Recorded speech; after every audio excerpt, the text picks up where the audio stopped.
Hello friends, स्वागत है आपका मेरे हिंदी यूट्यूब चैनल पर हिंदी ज्ञान बाय गीत अरोड़ा।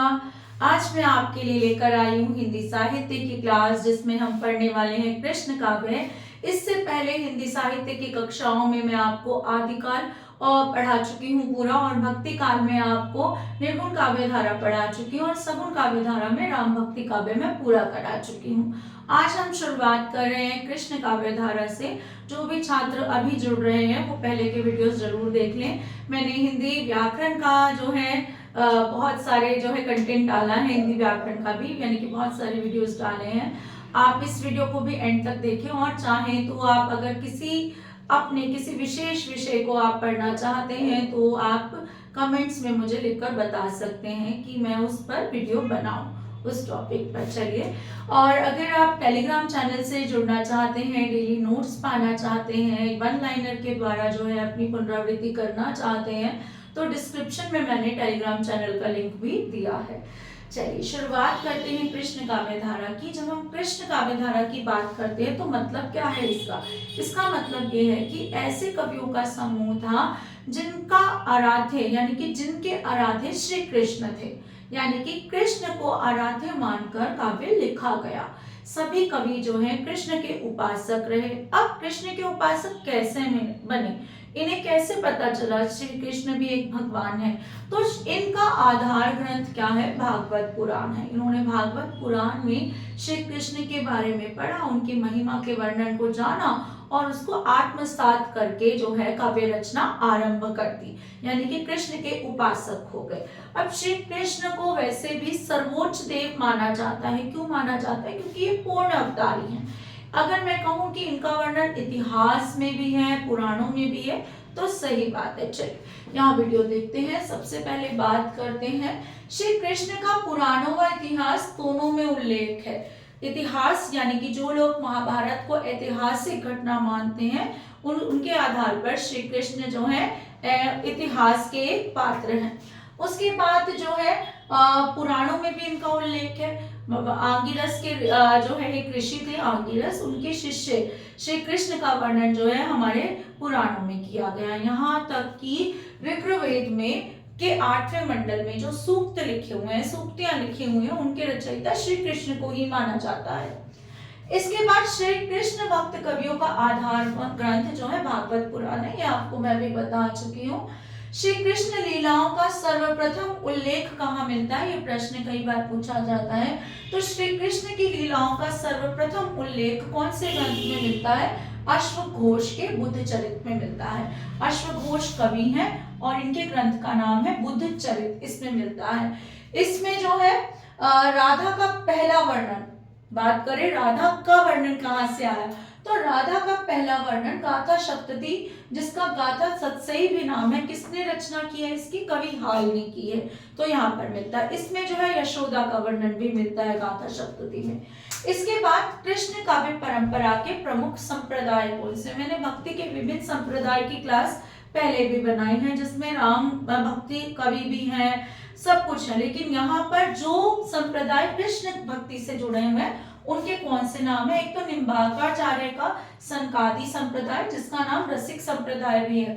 ये किस दर्शन पर जो है आधार, इसका क्या आधार है? द्वैताद्वैतवाद, यानी कि ईश्वर को और भक्त को किस रूप में देखा जाता है। दूसरा है वल्लभाचार्य का पुष्टि मार्ग, जो पहले रुद्र संप्रदाय, यानी कि वल्लभाचार्य पहले किसे मानते थे?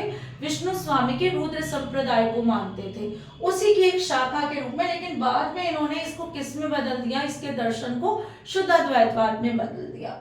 इसके बाद आते हैं स्वामी हरिदास का सखी संप्रदाय, यानी कि इनके भी आराध्य कौन है? श्री कृष्ण है। चैतन्य महाप्रभु का गौड़ीय संप्रदाय, ये भी किससे संबंधित है? कृष्ण काव्य से संबंधित है। हित हरिवंश का राधा वल्लभ संप्रदाय, इसमें तो पता ही चल रहा है राधा का नाम है, तो ये कृष्ण संप्रदाय से जुड़ा हुआ है।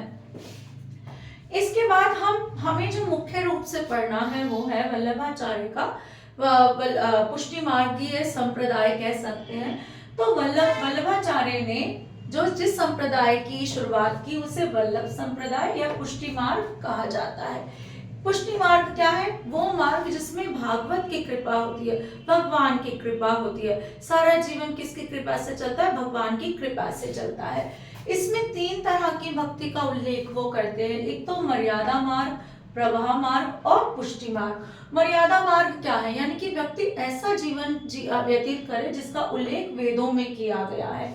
ठीक है, उसे क्या कहलाते हैं? जो ऐसी भक्ति करता है उसे क्या कहते हैं? मर्यादा जीव कहते हैं और मर्यादा भक्ति कहते हैं।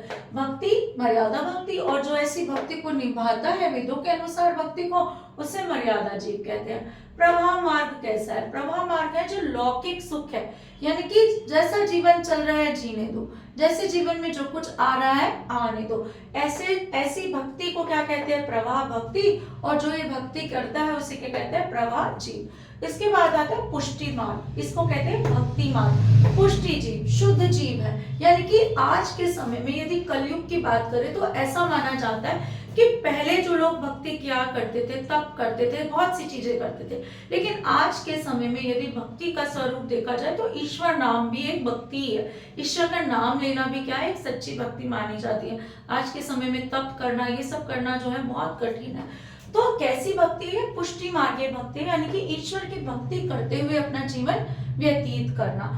जो ऐसी भक्ति करता है उसे क्या कहते हैं? पुष्टि जीव कहते हैं। और कैसा जीव कहलाता है? वो शुद्ध जीव कहलाता है। और भक्ति कैसी है? पुष्टि मार्गीय भक्ति है। अब जो है वल्लभाचार्य की जब बात करें तो वल्लभाचार्य एक महान संत है जो सूरदास के गुरु भी माने जाते हैं। इन्होंने कई ग्रंथ लिखे जिसमें से महत्वपूर्ण कौन से हैं? एक तो पूर्व मीमांसा, उत्तर मीमांसा और तत्वदीप निबंध। उत्तर मीमांसा को हम अनुभाष्य के नाम से भी जानते हैं। क्या हुआ था कि इनके मरणोपरांत इनके पुत्र ने इसे पूरा किया था। ठीक, इन्होंने अपनी भक्ति में कैसी सेवा का वर्णन किया है? अष्टयाम सेवा का वर्णन किया। अष्टयाम सेवा क्या कहती है? कि जैसे आपने देखा होगा आज के समय में हम कई लोग जो है अपने घरों में लड्डू गोपाल जी को स्थापित कर लेते हैं, तो उनकी सेवा करते हैं या नहीं करते हैं? कि उनको भोग लगाना, नहलाना, धुलाना, सुलाना, सभी काम सुचारू रूप से करते हैं। तो ये कहाँ से निकल के आई ऐसी भक्ति जो आज हम अपने घर में लड्डू गोपाल स्थापित कर ले? तो ऐसे ही किसी संप्रदाय से निकल कर आई है। तो यहाँ पर भी जो अष्टयाम सेवा है इसमें भी जैसे सुबह उठना, मंगलाचरण करना, कह सकते हैं नहलाना, उनके भजन कीर्तन करना, यानी कि 8 पहर का वर्णन किया जाता है भक्ति में। श्री कृष्ण के 8 पहरों में कैसे कैसे भक्ति करनी है, क्या क्या करना है, उसका वर्णन किया जाता है। इसके बाद क्या हुआ कि अष्टयाम सेवा का वर्णन इन्होंने किया। अब आगे जाके इनके पुत्र हुए गोस्वामी विठलनाथ। ठीक, वल्लभाचार्य जी के ही पुत्र हैं कौन? गोस्वामी विठलनाथ। इन्होंने क्या किया? अपने पिता के पद चिन्हों पर चलते हुए 1565 में जो है अब एक अष्टछाप की रचना की, जिसमें उन्होंने 4 जो है किसके शिष्य लिए? अपने पिता वल्लभाचार्य के, और उसके बाद जो है किसके 4 अपने शिष्य लिए। वैसे इनके कुल शिष्य थे 252 जो है वल्लभाचार्य के थे और 84 जो है विठलनाथ के थे। आगे जाके इनके वल्लभाचार्य जी के पोते गोकुलनाथ ने जो है इस पर जो है 252 वैष्णव की वार्ता, 84 वैष्णव की वार्ता करके ग्रंथ भी लिखे हैं। उसके बारे में मैं अगली क्लास में आपको पढ़ाऊंगी। तो गोस्वामी विठलनाथ जो वल्लभाचार्य जी के ही पुत्र हैं, उन्होंने 1565 में अष्टछाप की रचना की, यानी कि 8 कवियों को अपने साथ सम्मिलित किया, 4 अपने पिता के लिए और 4 खुद के, यानी कि ऐसी भक्ति का एक समूह बनाया जो कृष्ण भक्ति करते थे। यानी कि कृष्ण का प्रचार करने के लिए कह सकते हैं, आगे कृष्ण भक्ति को आगे बढ़ाने के लिए उन्होंने इस समूह की रचना की। तो उन्होंने जिन 8 को लिया उसमें से 4 जो है, पहले 4 जो हैं वो किसके हैं? वल्लभाचार्य जी के शिष्य हैं। आखिरी 4 किसके हैं? उनके खुद के शिष्य हैं विठलनाथ जी के। तो पहले 4 कौन से हैं? पहला है कुंभन दास। ये इसमें से प्रश्न आता ही आता है, पीजीटी हिंदी में भी, टीजीटी हिंदी में भी, तो ये बहुत इंपॉर्टेंट है, जितना बता रही हूँ अच्छे से सुनिए। तो सबसे पहले है कुंभन दास, उसके बाद सूरदास, परमानंद दास और कृष्णदास। ये जिनके पीछे दास लगा हुआ है सारे और सीधे सीधे हैं, वो किसके शिष्य है? वल्लभाचार्य के। गोविंद स्वामी, चीत स्वामी, चतुर्भुज दास और नंद दास, ये किसके शिष्य हैं? हमारे विठलनाथ के शिष्य हैं। इनमें से पूछ लिया जाता है, आपको 2 यहाँ से 3 यहाँ से दे दिए जाएंगे, 1 यहाँ से दे दिया जाएगा, पूछ लिया जाएगा कि विठलनाथ के शिष्य इसमें से कौन है, इस तरीके से प्रश्न आ सकता है। तो आपको ये याद करना है कि पहले 4 ये वल्लभाचार्य के हैं और आखिरी 4 ये विठलनाथ के हैं। इसके बाद जो है इनका समय कैसे है, इनको हमें ऑर्डर में क्रम में लगाने को आ सकता है। सबसे बड़े हैं यहाँ पर हमारे कुंभन दास, फिर सूरदास, परमानंद दास और फिर कृष्णदास। इनका समय मैंने यहाँ लिखा है। 1500 ईस्वी में जो शुरू हो रहे हैं वो कौन से हैं, हमारे गोविंद स्वामी, छीत स्वामी, चतुर्भुज दास और नंद दास। क्या माना जाता है, कैसे प्रश्न आता है, और इनमें से एक तरह का प्रश्न मैं आपको बता चुकी हूँ। अब जो है कुंभन दास, अष्टछाप में सबसे बड़े कवि कौन से हैं, तो सबसे बड़े कवि हैं कुंभन दास है।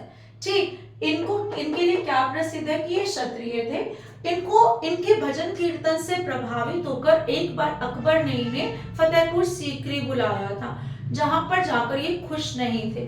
तो इन्होंने एक पंक्ति लिखी, संतन को कहा सीकरी सो काम, आवत जात पनैया टूटी, बिसरी गयो हरि नाम। कि संतन को, जो संत है उन्हें अकबर की फतेहपुर सीकरी जैसे महल जाने में कोई लालच नहीं है। एक तो पनैया अपनी मतलब चप्पलें टूट गई, पैरों में छाले पड़ गए, वहां पहुंचते हुए पैदल गए थे ये अकबर की फतेहपुर सीकरी तक।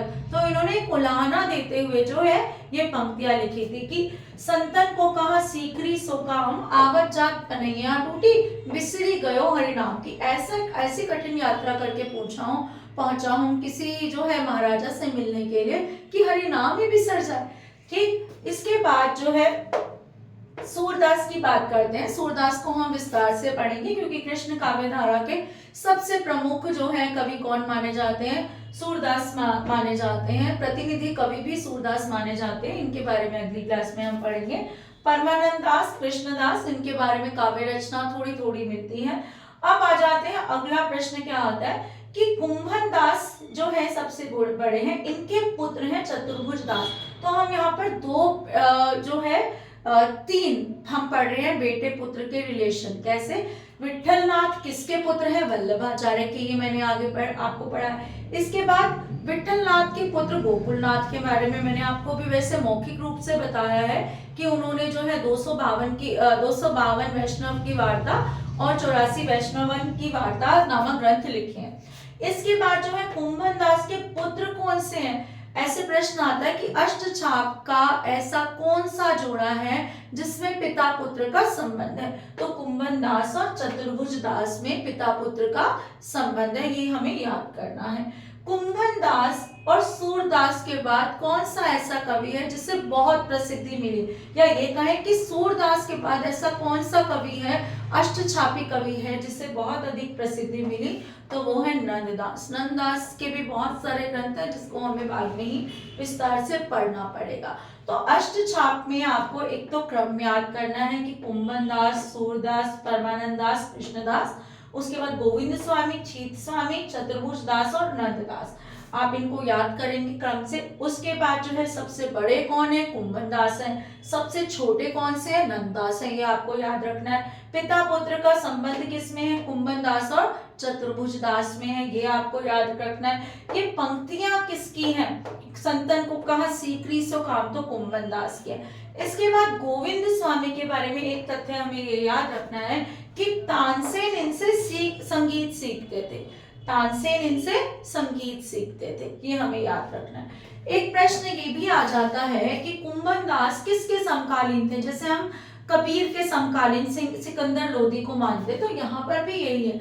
कबीर का भी 1398 का जन्म है, तो यहाँ पर कुंभन दास के समकालीन भी सिकंदर लोदी और बाबर माने जाते हैं, ये हमें याद करना है। तो अष्टछाप हमारे लिए बहुत महत्वपूर्ण है।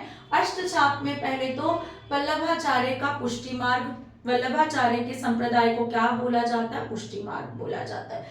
वल्लभाचार्य ने सूरदास की मृत्यु पर एक कथन कहा था कि पुष्टि मार्ग को जहाज जाते हैं, जो कुछ लेना हो ले सके तो ले, यानी कि सूरदास जो है उनको क्या बोला है, पुष्टि मार्ग का जहाज। किसने बोला है, वल्लभाचार्य ने बोला है। तो ये बात हमें याद रखनी है, ठीक है, क्योंकि सूरदास वल्लभाचार्य की ही शिष्य रहे हैं। तो अष्टछाप बहुत महत्वपूर्ण है, 1 से 2 प्रश्न पूछे ही जाते हैं, ध्यान रखिएगा। वीडियो अच्छी लगी हो तो चैनल को लाइक, सब्सक्राइब और शेयर जरूर कीजिए। अगली वीडियो के साथ मैं जल्द ही आपके सामने आऊंगी, जिसमें हिंदी साहित्य और जो है व्याकरण के कुछ टॉपिक आपके लिए लेकर आऊंगी। और पहले ही बता चुकी हूँ, अगर किसी विशेष टॉपिक पर आप वीडियो पाना चाहते हैं तो कमेंट बॉक्स में मुझे लिख सकते हैं। Thank you.